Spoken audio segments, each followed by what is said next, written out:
Hello YouTube. So today's pretty exciting.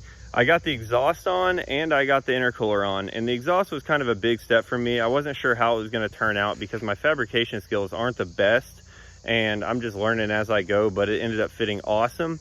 I'm not going to be doing any intercooler piping today because I'm still waiting on some parts actually. That'll be a future video here to come.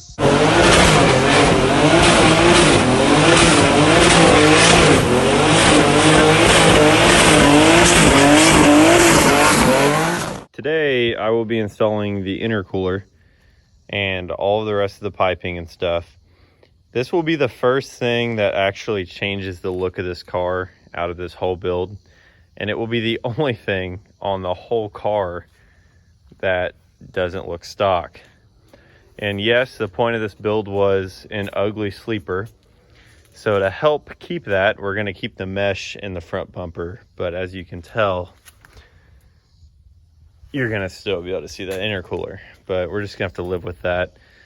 Yeah, kind of cool, but the idea of the car was to try to keep it as stock looking as possible, and that's another reason I went bottom mount.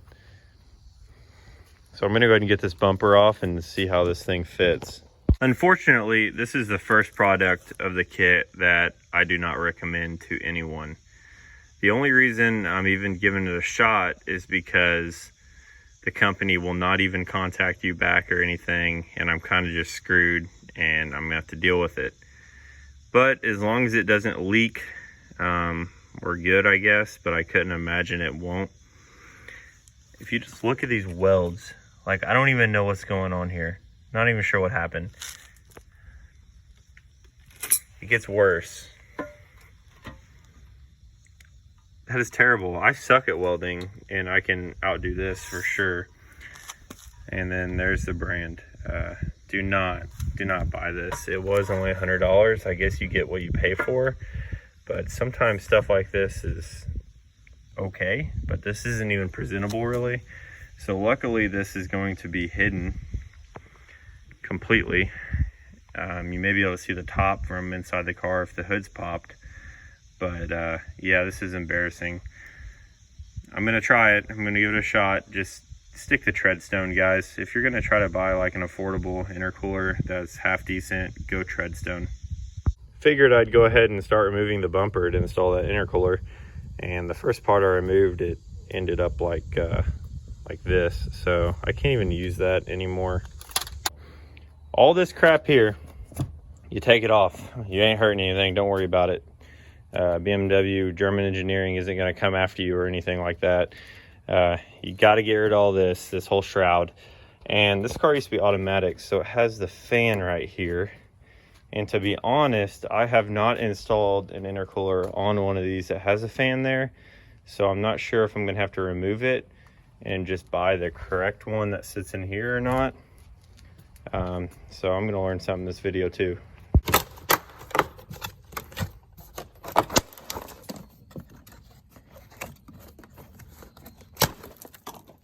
Mechanic.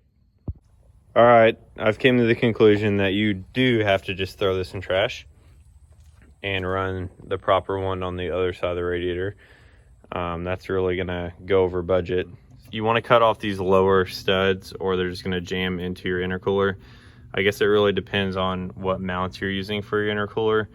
It may place it far enough out where they won't hit these, but most of the time you do have to cut these lower ones off at least, depending on what size you're running. Like on my red car, there's a huge one. I had to cut these top ones off also. I even had to cut off a lot of this brace here to fit a 4.5, but this is just a 3-inch. This is a small one.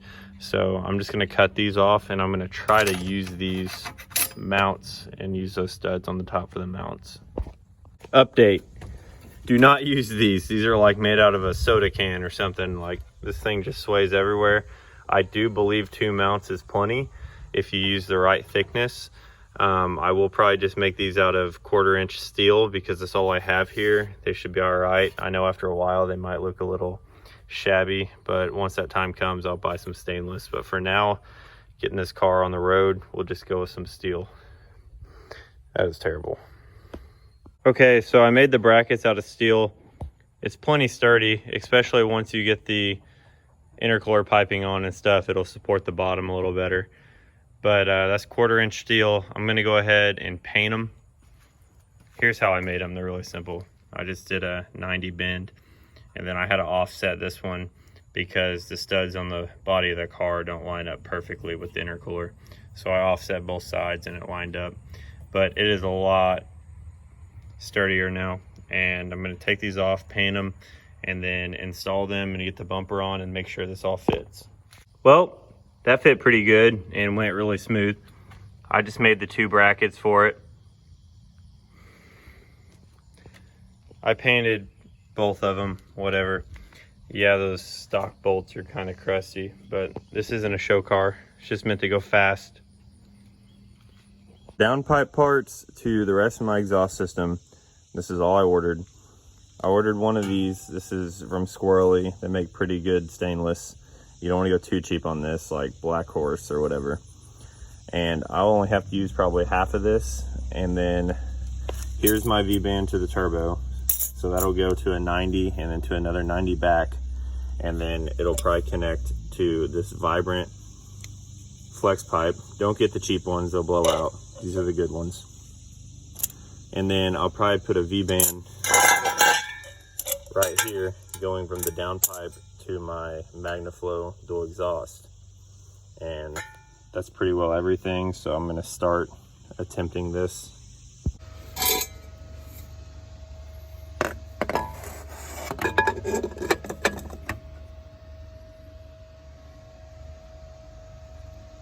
So you just seen this piece here on the turbo, but it was a little longer. I had to cut it because I had to cut another piece like this. So then you kind of get a shape like that. And you want to get it as close to the bottom of the car so you're above the frame rails, because you don't want to knock your exhaust off your car. So I'm about to cut up this $1,000 MagnaFlow exhaust. It's extremely old, so don't get too mad about it. And I'm going to be using this Y pipe here and connecting it to my downpipe, so it goes from, this is like 1.5 inch or 2 inch, I don't remember, to 3 inch. I figured I'd get this on camera so everyone could cringe. Safety third though. Where's my helmet? I can't let the subscribers get mad at my safety. Safety third.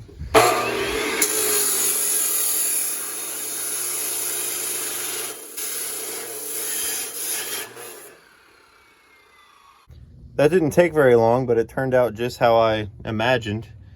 So that's nice. It's all tack welded together here. I didn't show every single cut I made. All I did was cut a 90 here and a 90 here, and then the rest was parts I already had. It really depends on how you guys are making yours, because if you're doing a full exhaust, then yeah, it's gonna be a lot more difficult. But I just made this real quick, and I'm about to weld it in full. And right here you can see how tight it is up here. That's the only downside about this turbo setup. But this right here pushes in, so you got to make sure you do that, because it's not really flush up against the body of the car. You can get it a lot closer. So if you push this heat shielding up really close, you will actually gain the space that you need. So hopefully when I weld this up, it still fits the same, you know, since stuff changes from the heat. I always tend to have bad luck with that. And hopefully none of these V-bands get damaged or warped. I got the downpipe fully welded. I'm gonna get ready to test fit it, make sure it still fits right, and make sure none of the V-bands warped. I did them in multiple passes with time in between to try to keep these from warping. Ideally, you would obviously TIG weld this, and since it's MIG welded, it doesn't look as pretty as TIG, but I'm pretty happy with my MIG welds. All right, everything still fits. I didn't put the V-band on over here because I just want to verify that it mounted up flush, because I got to take the rest of the exhaust off now and weld here, and then weld this V-band here. And then I am done with the exhaust for the most part. I forgot I got to add in the actual bungs for the O2 and the wideband. I'll be using one lambda sensor and one wideband. For the lambda and wideband placement, I'm probably going to do this right here. You never want to go low or on the bottom, because they'll just collect moisture and get water in them, and then it's game over. for your sensor, and that's like an $80 bill each time. And another thing here is I'm probably going to be up here a little bit more like this, so they're pointing downward at an angle, just to be safe. All right, so I got the holes drilled, and the reason I'm making this clip here is because this thing right here was like the cheapest step pit you can buy on Amazon. And I was worried that it wasn't gonna even make it through stainless. I didn't really think about that until after I bought it. No, this thing's awesome. For like 16 bucks or whatever it was, it went right through the stainless, no problem. And I'm used to using, you know, normal drill bits, and it's an absolute nightmare trying to do this part. And it's perfect. I'm gonna go ahead and weld these on.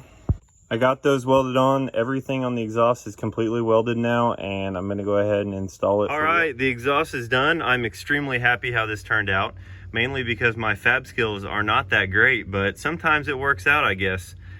Everything looks great. This is where my lambda sensor would go. This is my wideband sensor. Obviously, we got the flex pipe here, and then our wide pipe going into our MagnaFlow exhaust.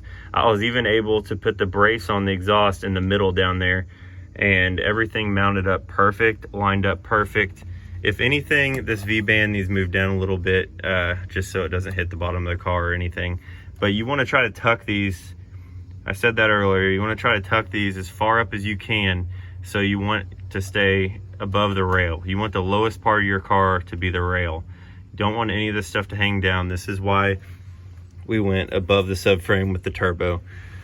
So after this video, I'm probably going to be doing some fuel system stuff or intercooler piping. I'm not sure yet, but we're getting really close. This was a huge step.